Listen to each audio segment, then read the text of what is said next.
Hello guys, today I'm going to show you how you can rearrange your home screen in OnePlus Ace 3. So if you want to open the home screen settings, just hold the finger on the display. I think we can skip the wallpapers, so let's jump to the icons. Now you can choose one of ready templates. You can also tap on the custom if you want to make your own one. So there you have all the settings to change your icons.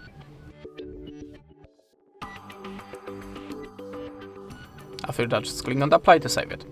The widgets, if you want to add any, just hold the finger on it and choose the place on the home screen.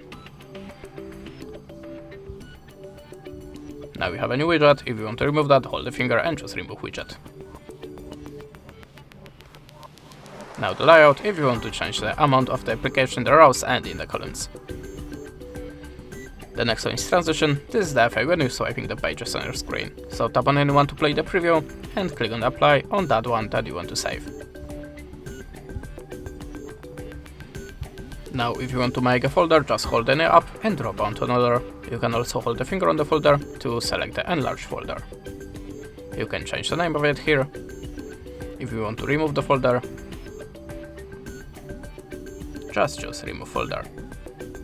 And that's it. Thanks for watching and goodbye.